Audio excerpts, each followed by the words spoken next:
What's up, Vikings Nation? Now, a couple months ago, I think we all had the idea that we potentially drafted a new X factor to our offense, that being wide receiver Jordan Addison. He was also labeled the offensive X factor by CBS Sports and a couple other areas as well for our Minnesota Vikings. And I gotta tell you, I'm super excited to see what Jordan Addison brings to the table this year because we're really unsure of what he's going to do, right? I think that's the same case when we drafted Justin Jefferson high overall. Okay, I think it was 21 or somewhere around there, 21, 23 or something like that. We really weren't sure what Justin Jefferson was going to bring to the table. All we knew was that we wanted to see him on the field produce.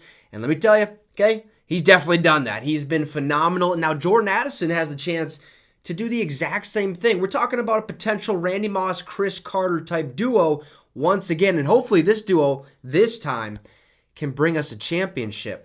But look, offensively last year, the Vikings ranked 8th in points and 7 in yards per game, the 11th most yards per play, and the 3rd most first downs, implied that the offense was efficient, right? So we really didn't need an X factor, but adding to it makes it that much more better, especially the passing attack, which produced excellent numbers, which was only 5th in yards, not too bad, and 4th in touchdowns. Now, this article was written by Yannick Eckhart of Vikings Territory, kind of diving through this situation and why Jordan Addison was labeled as the X Factor. It says, however, the Vikings made an adjustment to the arsenal of Kirk Cousins.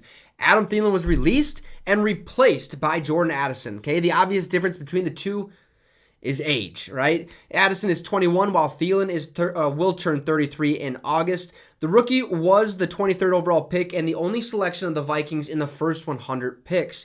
That shows how much the organization liked him, as they could have easily addressed the bad defense with that valuable choice. That's one thing I was screaming. I wanted a cornerback. That's not what the route we went, okay? We went for a wide receiver, adding to that offense, more firepower. Let's try to keep up with these other teams around the league that are putting points up lickety-split, right?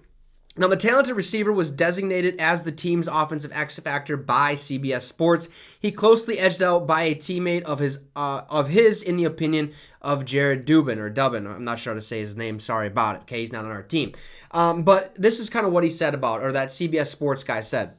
He said, you can easily make an argument for Alexander Mattison here, given that he will be stepping into the shoes previously filled for quite a while about Dalvin Cook. But NFL offenses tend to go as far as their passing game can take them, and Addison is the player in the best position to help take that facet of Minnesota's offense to the next level. He doesn't have great size or elite speed, but Addison is a master technician able to generate separation from nearly any defensive back with ease. Now, how well he works as a complement to Justin Jefferson and TJ Hawkinson will likely determine the ceiling of this offense. We've seen Davante Adams being definitely, in my opinion, sorry guys, probably the best route runner in the National Football League. The way he can move his feet, he's a technician, okay? He's not going to blow you by with speed or anything like that. This is kind of what Jordan Addison is going to bring to the table. I'm not saying he's going to do Davante Adams type things, but it would be phenomenal, right? If he did that, when we have Justin Jefferson, oh boy, you can just imagine the type of offense that the Minnesota Vikings will have this season. Now, the lack of size and speed is indeed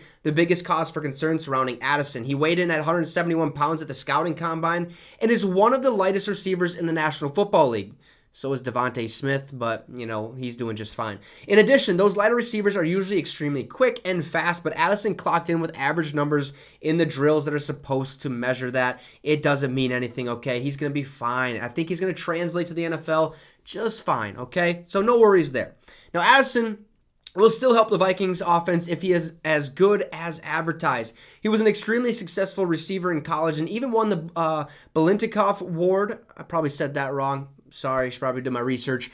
For the nation's best receiver in 2021 when he formed a lethal duo with Steelers quarterback Kenny Pickett in Pittsburgh. Now, after his transfer to USC, he played with Caleb Williams, projected first overall pick in next year's draft, in Lincoln Riley's offense and led the team in catches, touchdowns, and yards, okay? He's a dog, and I hope he is one for us as well. It's going to be exciting to watch him. Now, the rookie wins with savvy route running and his refined technique, which is why he is expected to hit the ground running instead of requiring years of improvement like some raw wide receivers. However, okay, he has been dealing with an injury since his rookie minicamp and subsequently missed OTAs and mandatory minicamp, which may have delayed his eventual breakout. Now, the Vikings have always emphasized that it is just for precautionary reasons, Addison is expected to be ready for training camp, which is good news. Now, at this point, veteran KJ Osborne should be considered the front runner to be the wide receiver 2 next to Justin Jefferson in the offense, but the rookie will have a chance to claim that spot in training camp. Now, he is a talented player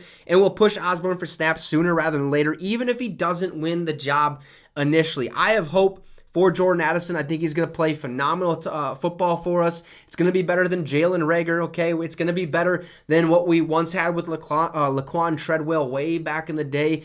I'm hoping it's a Justin Jefferson 2.0. I'm hoping we can have a potential Randy Moss and Chris Carter type duo in our offense with Kirk Cousins slinging that thing. And if he stays protected, this offense is going to be phenomenal to watch. KJ Osborne, TJ Hawkinson, Jordan Addison, and Justin Jefferson as a receivers, this unit is going to be spectacular. It's going to be fun to watch. It's going to be exciting to watch. I can't wait. I think Jordan Addison is definitely our X factor for the sole fact that, hey, he's kind of undersized. He's not that fast, but his route running ability is definitely there. So we really don't know what we're going to get out of him, but at the same time, he has a high ceiling, and I think he's going to produce just fine for our Minnesota Vikings. You can let me know in the comments what you think about Jordan Addison, what type of year he's going to have. Also, drop a like and subscribe to the channel. It would be much, much appreciated. Have a great rest of your night, folks, and Skol Vikes.